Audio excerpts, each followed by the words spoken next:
ஒரு மாதிரி புல்லரிக்குது. மருது பாண்டியர்கள் போருக்கு பயன்படுத்தின ஆயுதத்தில் ஒன்று தான் இது.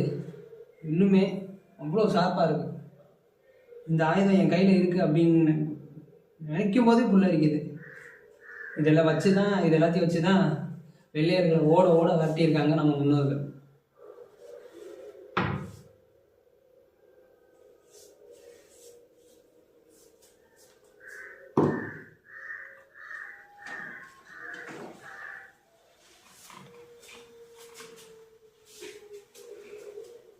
பார்க்க ஒரு சின்ன கம்பு மாதிரி தான் இருக்கு.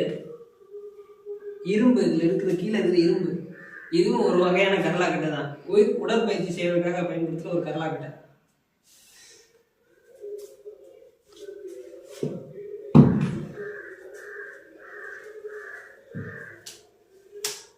எல்லாமே கல்லில் செஞ்சு வச்சு அதை வச்சு உடற்பயிற்சி செஞ்சுருக்காங்க.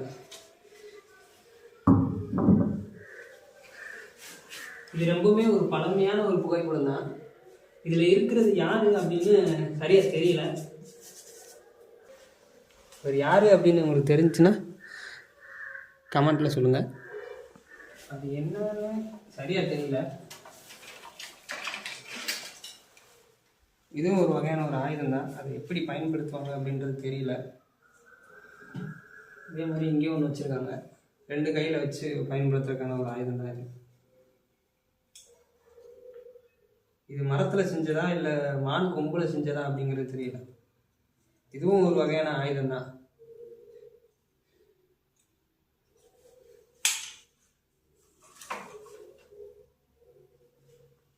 இங்கே இருக்கிற ஒரே ஒரு ஆயுதம் மட்டும் மிஸ்ஸிங்.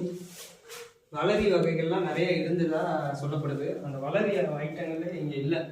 வளரி சம்மந்தப்பட்ட 2 இரும்பு வளரி, ஒரு மர வளரி இருக்குன்ற மாதிரி சொன்னாங்க.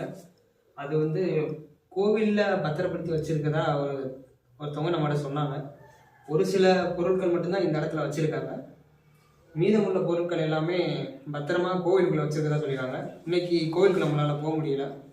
கோவில் வெள்ளிக்கிழமை செவ்வாய்க்கிழமை டைமில் தான் திறப்பாங்க. அப்படியே திறந்தாலுமே அதை நம்ம ஜன்னல் வழியாக தான் பார்க்க முடியும். ஓப்பன் பண்ணி இந்த மாதிரி தொட்டெல்லாம் பார்க்க முடியாது. இதுதான் ரொம்பவுமே பெருசாக இருக்குது. இதை நகர்த்த கூட முடியல. இது தூக்கி சுற்றுறது ஒரு சாத்தியமான விஷயமா அப்படிங்கிறதே தெரியல. ஆனால் இதையும் ஒரு கரலாக்கட்டையாக பயன்படுத்தி தூக்கி சுற்றிருக்காங்க.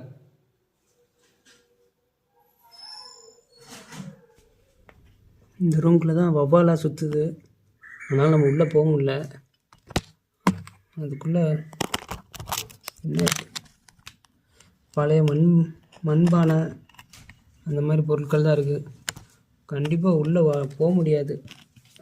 வவ்வால்லாம் நிறைய சுற்றுது. அதனால தான் நான் உங்களுக்கு வெளியே இருந்தே காட்டிக்கிட்டு இருக்கேன்.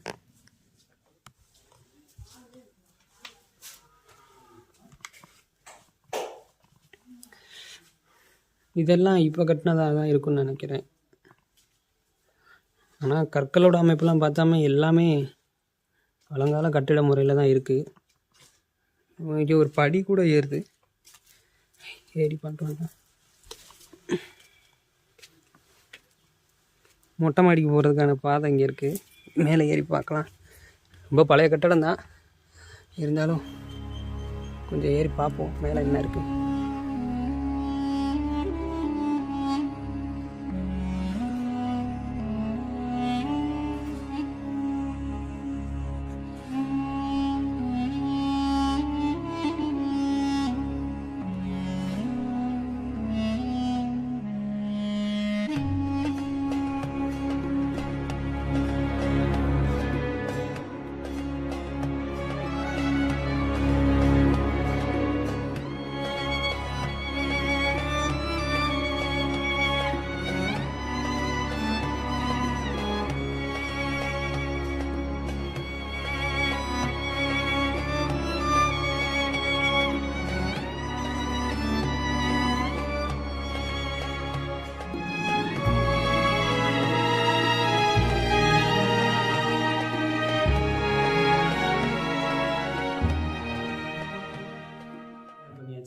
மருது பாண்டியர்கள், வேலுநாச்சியர்கள் உடற்பயிற்சி செஞ்ச ஆயுதங்களையும் நம்ம பார்த்தாச்சு.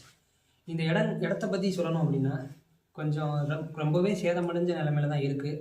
இன்னுமே இதை பராமரிப்பு பண்ணி நம்ம மதுரையில் இருக்கிற கீழடி அகழ்வாராய்ச்சியில் அந்த மாதிரி பழைய பொருட்கள்லாம் ஒரு இடத்துல வச்சு பழைய இடத்தையே சீரமைச்சு வருங்கால சந்ததியினருக்கு இது எங்கள் முன்னோர்கள் கட்டின இடம், போர் பயிற்சி செஞ்ச இடம் அப்படின்னு இந்த விஷயத்தை பற்றி தெரியப்படுத்தினா நம்ம முன்னோர்களுக்கும் பெருமையாக இருக்கும், நம்ம தமிழர்களுக்கும் பெருமையாக இருக்கும். முடிஞ்ச அளவுக்கு இந்த காணொலியை எல்லாருக்கும் ஷேர் பண்ணுங்கள். நம்மளோட வரலாறை எல்லாருக்கும் தெரியப்படுத்துங்க. நன்றி.